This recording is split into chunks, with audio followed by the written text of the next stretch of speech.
Salut tout le monde, aujourd'hui nouvel exercice donc sur un oral qui est tombé à Centrale en maths 2, donc la deuxième épreuve de maths de Centrale, c'est celle où vous avez des questions d'informatique, donc les codes doivent être faits en Python. Munissez-vous de votre ordi et on va regarder l'énoncé ensemble. Donc on considère delta n une suite de fonctions sur 0,1 qui sont définies par récurrence, avec les relations qui sont données ici.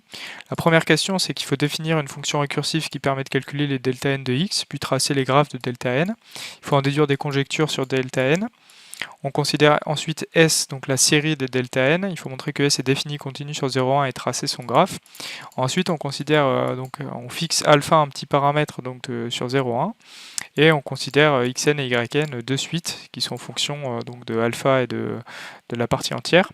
Ensuite, on a trois questions donc, qui consistent à étudier donc, les delta k yp moins delta k xp sur yp moins xp, la même chose avec s à la place de delta k. Ensuite, quatrièmement, on a une question lemme, et ensuite il faut en déduire quelque chose concernant la dérivabilité de S en alpha qui appartient à 0,1. Donc voilà pour cet énoncé, n'hésite pas à mettre sur pause, à chercher l'exercice par toi-même. Lâche un petit like si tu penses que la vidéo peut être utile, et je vais donner des indications pour simuler l'interaction avec l'examinateur, et je vais passer ensuite à la correction. Allez, donc on est parti pour ces indications. Donc la première indication pour la première question, c'est que les conjectures, elles concernent la périodicité de delta k, la continuité, l'estimation donc de la norme infinie de delta k, et enfin la forme de delta k par morceau. Deuxième indication pour la deuxième question, il faut montrer la convergence normale de S. Troisième question, donc 3a, il faut utiliser la 1 sur 2 puissance k périodicité de delta k. Il faut écrire 1 sur 2 puissance p plus 1 égale a sur 2 puissance k avec a dans z. 3b, il faut montrer que xp et yp est inclus dans un segment de la forme v sur 2 puissance k plus 1, v plus 1 sur 2 puissance k plus 1, et utiliser une conjecture de la question 1. Deuxième indication, il faut écrire xp égale s sur 2 puissance p moins k sur le tout sur 2 puissance k plus 1, avec s égale donc partie entière de 2 puissance k plus 1 alpha, et poser v égale partie entière de s sur 2 puissance p moins k. Troisième indication, il faut en déduire une minoration de xp et une majoration de yp. 3c, la somme se simplifie en utilisant les questions 3a et 3b. Montrer que on peut écrire la quantité voulue égale p plus 1 plus 2l, où l c'est un certain paramètre dans z. Quatrième question, il faut calculer la limite pour n qui tend vers plus infini, donc de la quantité voulue à laquelle on a retranché L, en faisant apparaître un-L et Vn-L. Cinquième question, il faut raisonner par l'absurde en supposant que S est dérivable en alpha. Il faut calculer la limite pour n qui tend vers plus infini de xn et celle de yn. Il faut utiliser le résultat de la question 4 en faisant apparaître donc s de yn moins s de xn sur yn moins xn. Il faut montrer que la suite définie donc par zn égale donc ce que je viens de dire à l'indication précédente est constante, et en déduire une contradiction en termes de parité. Allez, donc première question, voici le code Python que je propose. Donc j'ai effectivement défini les fonctions Python, mais je ne vous recommande pas de le faire parce que c'est une perte de temps. On veut calculer delta n de x par récursivité, donc il faut déjà définir le cas n égale 0, donc c'est pour ça que delta 0 de x, cette fonction-là, elle a été définie sur les premières lignes. Et donc après, pas de surprise, si n égale 0, pas d'appel récursif, on fait appel à delta 0 de x. Et sinon, après, on fait des appels récursifs à delta n. Donc voilà. Maintenant, on fait le tracé du graphe. On peut utiliser la bibliothèque NumPy. On utilise np.arrange qui permet d'obtenir des valeurs entre 0 et 1 avec un pas constant.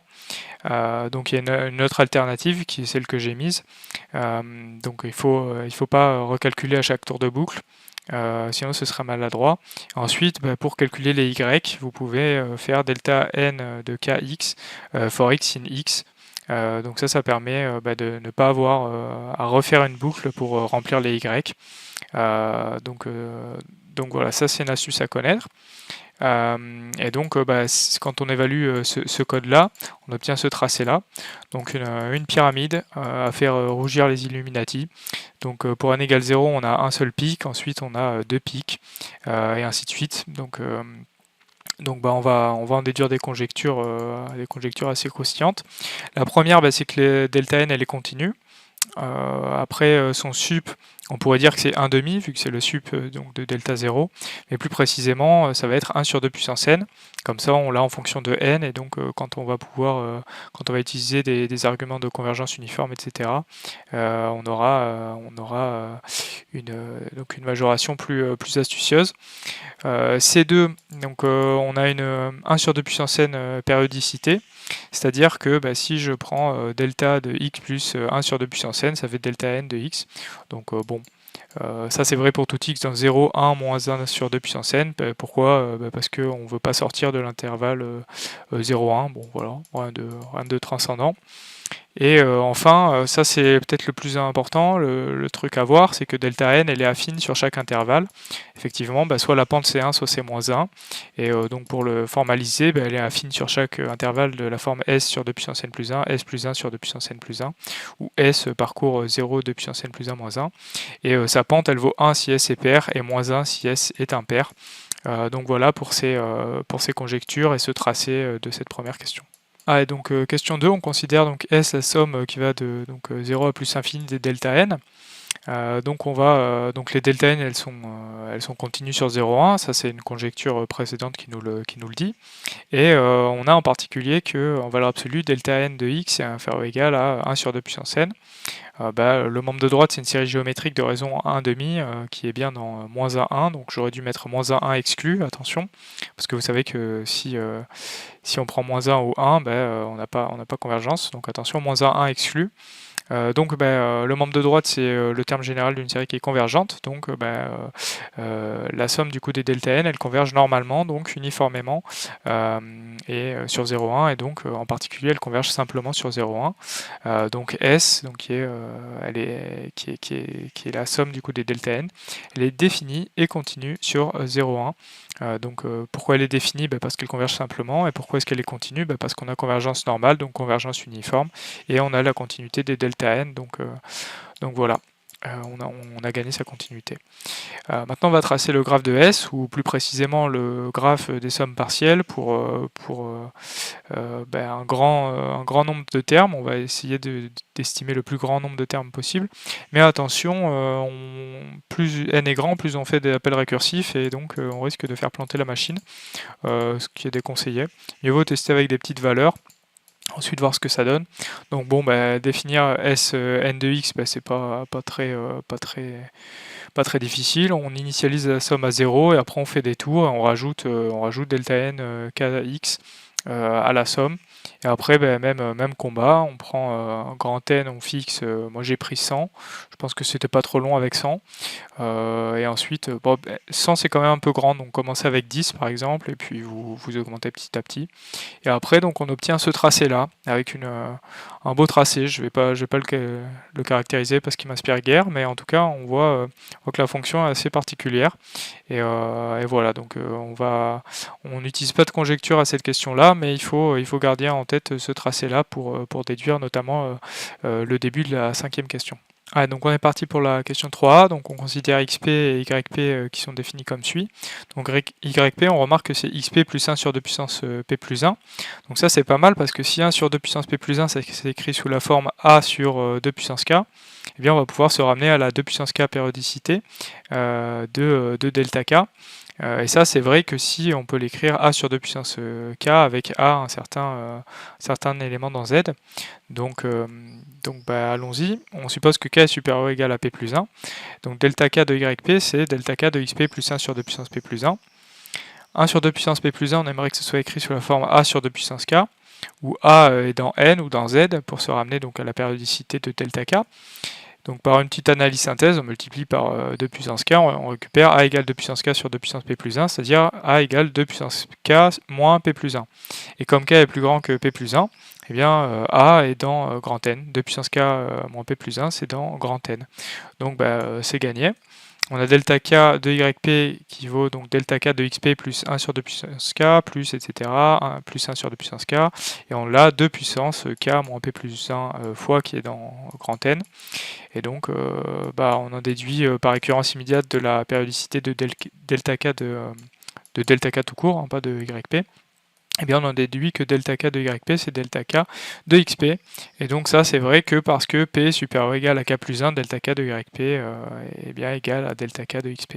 Allez, donc on est parti pour la question 3b, donc, qui est une question qui demande pas mal d'initiative et d'intuition de la part du candidat.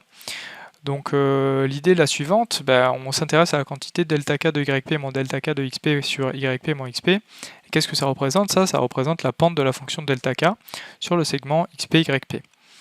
Donc quand il est question de pente, eh bien on a parlé de fonction affine par rapport à delta k, et on a conjecturé en particulier que delta n était affine sur donc, un intervalle de la forme s sur 2 puissance n plus 1, s plus 1 sur 2 puissance n plus 1, et la pente valait 1 si s était pair et moins 1 si s était impair. Donc c'est exactement le résultat qu'on aimerait prouver, c'est que la pente vaut 1 ou moins 1. Et ça, c'est vrai que si les deux points sont dans le même intervalle de la forme s sur 2 puissance n plus 1, s plus 1 sur 2 puissance n plus 1. Donc nous, ce qu'on aimerait montrer, en fait, au final, c'est que xp et yp sont contenus dans le même intervalle de la forme s sur 2 puissance n plus 1, s plus 1 sur 2 puissance n plus 1. Donc c'est ce qu'on va montrer par une petite construction mathématique plutôt habile. Mais là, on a l'idée globale. C'est déjà bien si on a ce plan d'attaque avant de commencer, et ce sera valorisé par l'examinateur. Donc on va poser du coup S, la partie entière de 2 puissance p plus 1 alpha. Donc xp par définition c'est S sur 2 puissance p plus 1.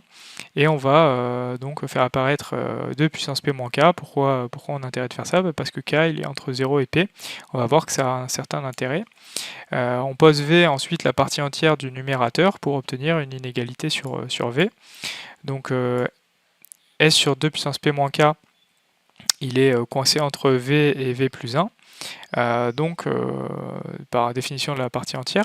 Et si on multiplie par 2 puissance p moins k, on récupère une inégalité sur S.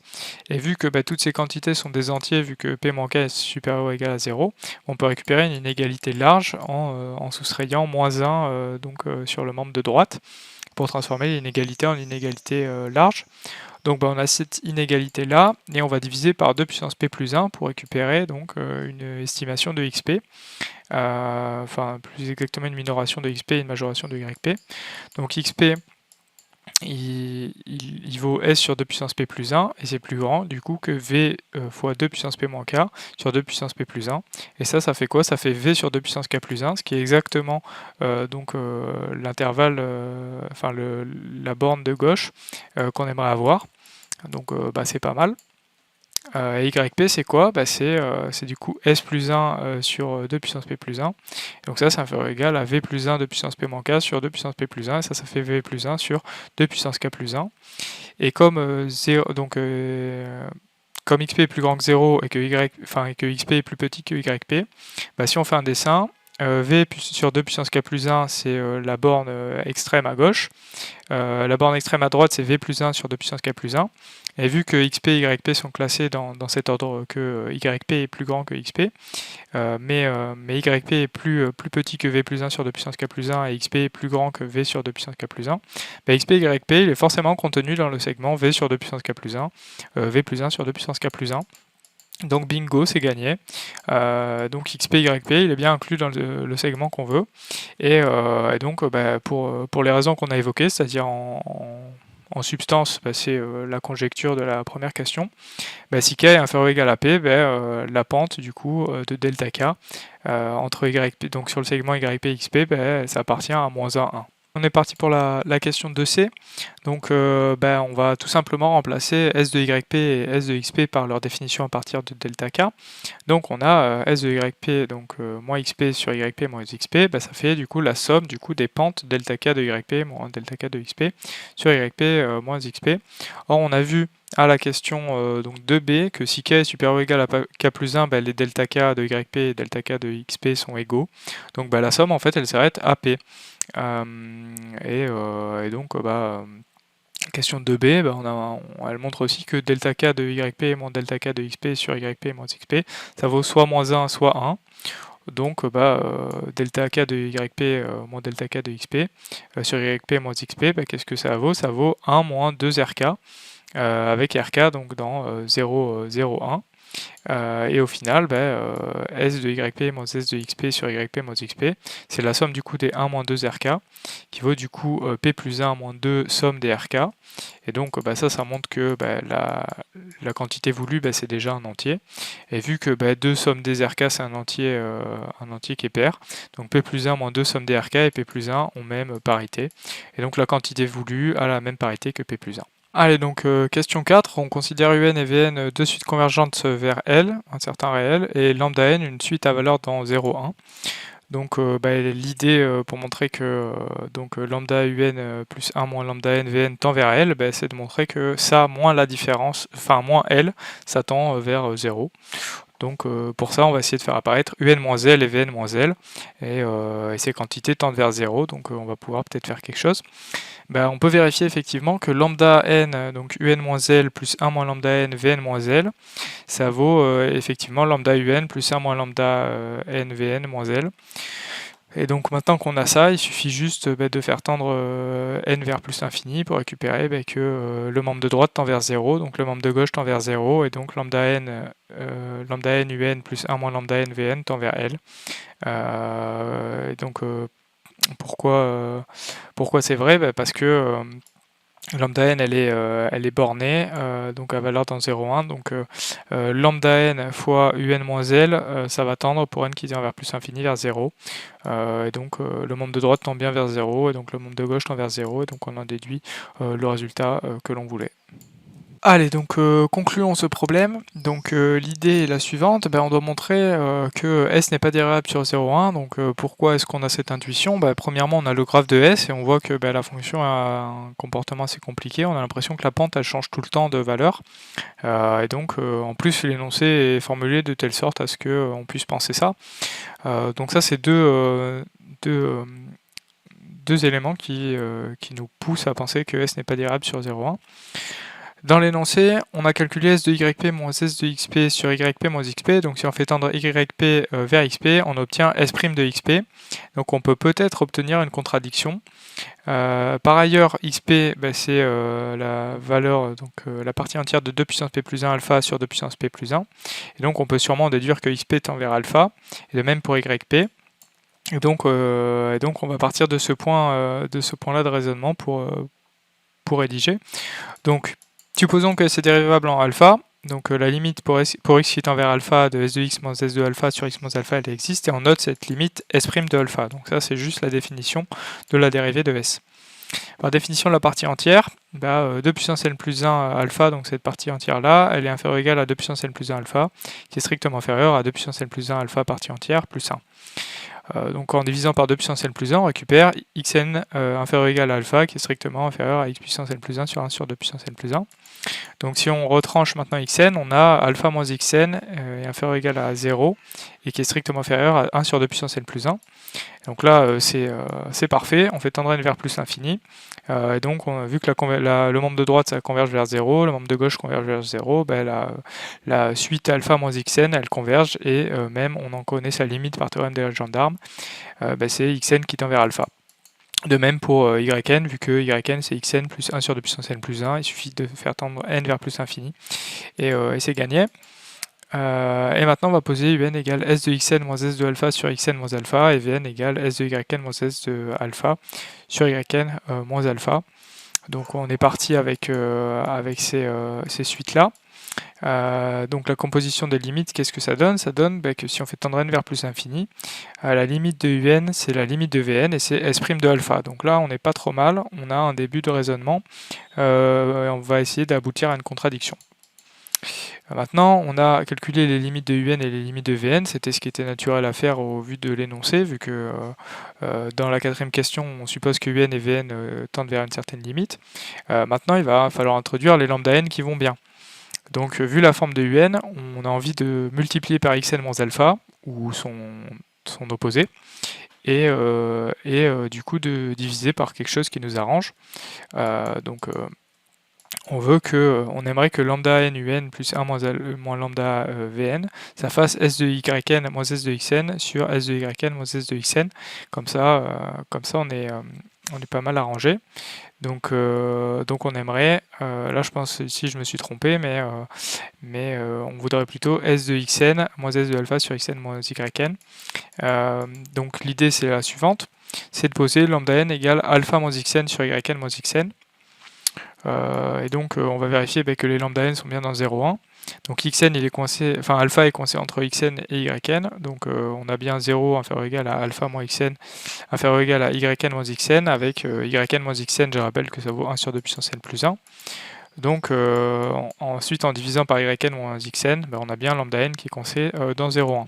Donc là on sent qu'on est sur la bonne piste. Et par ailleurs, en faisant le calcul, on a 1 moins lambda n qui vaut yn moins alpha sur yn moins xn. Et on pose alors Zn égale lambda n un plus 1 moins lambda n vn. Et pour n dans grand N, Zn, on remplace avec lambda n, avec un et 1 moins de lambda n et vn. Et on obtient au final, tout calcul fait, enfin non, même je détaille le calcul, je suis généreux.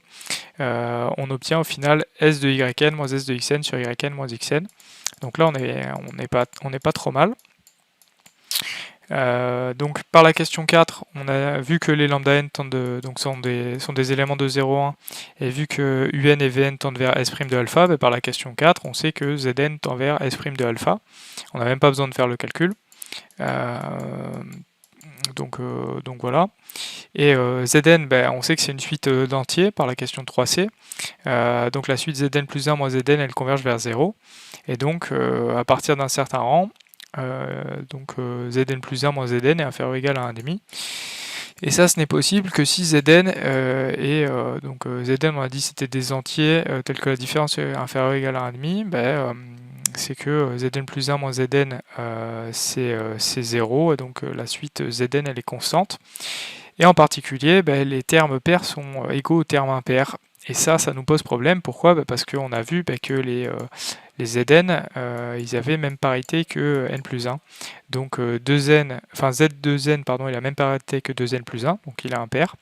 Et Z2n plus 2, il a même parité que 2n plus 2, qui est pair. Et ça, c'est impossible d'être pair et impair à la fois. Donc conclusion, c'est absurde. Et donc c'est que manifestement S n'était pas dérivable en 0,1. Et donc, conclusion, qu'est-ce qu'on a fait ? On vient de construire une fonction S qui est continue sur 0,1, mais dérivable nulle part sur 0,1. Et ça, on l'a juste fait au prix de quelques conjectures qu'on aurait pu montrer. Donc avec un raisonnement par récurrence, je pense que ça se faisait assez facilement. Voilà, donc c'est fini pour cet énoncé. C'est un exercice qui est assez difficile, assez original, mais très intéressant, qui permet en fait de prouver un résultat très intéressant, très stylé au prix de quelques hypothèses, de quelques conjectures. Et ça, en tout cas, c'est quelque chose de motivant. Donc j'espère que tu auras pris plaisir à chercher cet exo, que ça t'aura permis quand même de revoir ton cours. N'hésite pas à t'abonner, à liker, à mettre la cloche, parce qu'il y a plein de nouvelles vidéos qui vont arriver pour cette dernière ligne droite avant l'admission pour ta future école. Voilà, à bientôt, ciao.